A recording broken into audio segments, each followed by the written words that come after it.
7-bob. Angel investorlar va venture kapital. Startapingizni keyingi bosqichga olib chiqish uchun moliyaviy resurslar zarur. Angel investorlar va venture kapital VC startap uchun eng muhim moliyalashtirish manbalari hisoblanadi.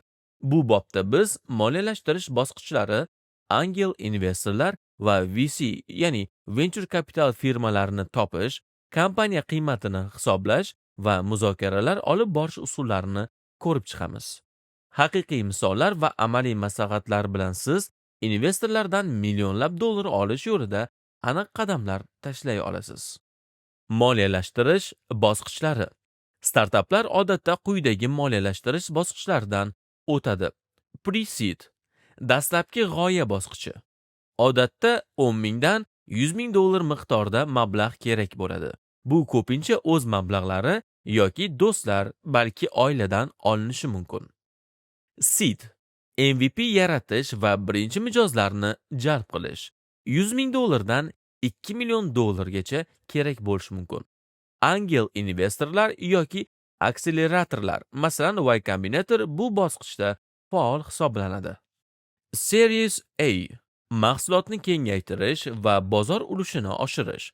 2 million dollardan 15 million dollargacha kerak bo'lishi mumkin. Venture firmalari kirib keladi. Series B va undan yuqori. Global kengayish va katta o'sish. 15 million dollardan yuqoriroq qiymat kerak bo'lishi mumkin.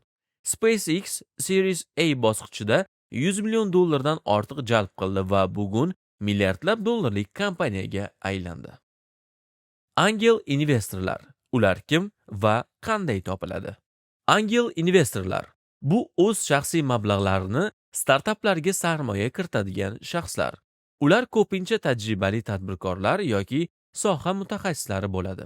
Ular kim? Angel investorlar kichik summalarni 10 ming dollardan 500 ming dollargacha sarmoya qiladi va ko'pincha startapning dastlabki bosqichlarida yordam beradi. Ular puldan tashqari maslahatlar va tanish-bilish network bilan ta'minlaydi hamda startap muvaffaqiyatga erishganda o'ziga tegishli qismni sotib loyihadan chiqib ketishadi va shuni orqasidan daromadlarini ko'paytirishadi. Bu jarayon exit deb nomlanadi. Venture firmalarida ham shunga o'xshash tartibda ishlashadi. Faqat ularda angellarga nisbatan tanish-bilish ko'proq. Agar venture kompaniyalari davlatga tegishli bo'lsa, bu ishonch, tezroq muvaffaqiyat hamda kuchli dalda bor degani. Startup angellar yoki venture firmalaridan investitsiya oldi degani ko'p hollarda uzoq vaqtga erishishi mumkin bo'lgan natijaga qisqa vaqtda erishishini anglatadi.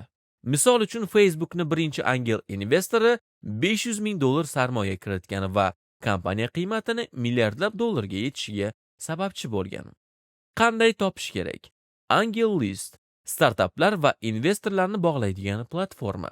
Profilda startapingiz haqida aniq ma'lumot joylashtirasiz. LinkedIn Angel Investor Uzbekistan yoki Startup Investor kalit so'zlari bilan qidirib topishingiz mumkin. Mahalliy tadbirlar, tanishlar, do'stlar yoki maslahatchilar orqali investorlarga murojaat qilishingiz mumkin. Venture kapital. Venture kapital firmalari katta summalarni sarmoya kiritadi, lekin qat'iy talablarga ega. Venture firmalari o'zi kim?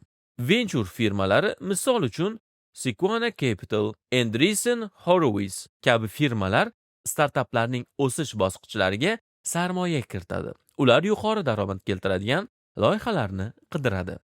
Talablar: ishlaydigan MVP va dastlabki mijozlar, traction, kuchli jamoa va aniq biznes model, katta bozor potensiali, TAM kamida 1 milliard dollar. Qanday murojaat qilish kerak? Venture kapital firmalarining veb-saytlarida ariza qoldirish bo'limi bor. U orqali ularga murojaat qilishingiz mumkin. Akseleratorlar orqali kirish yoki tarmoqlar orqali tanishish, LinkedIn va hokazolar. Valuation kompaniya qiymatini hisoblash.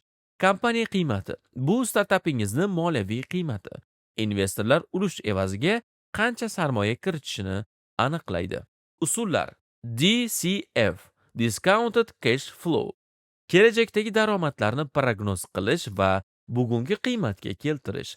Masalan, agar startapingiz 5 yildan keyin 10 million dollar daromad keltirsa, bugungi qiymati 2-3 million dollar bo'lishi mumkin. Comparable method. O'xshash startaplarning qiymatini solishtirish. Masalan, O'zbekistonda yetkazib berish startapi Yandex.Go yoki InDriver bilan solishtiriladi. Term sheet va muzokaralar.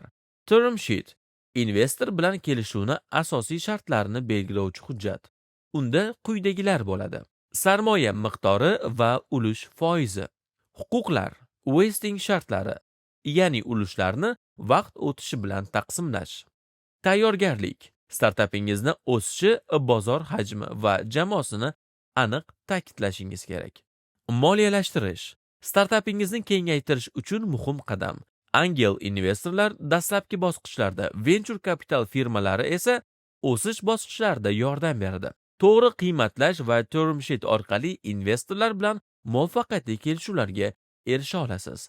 Keyingi qadam taqdimot, pitching va investorlarni jalb qilish. Bu haqida 8-bobda gaplashamiz.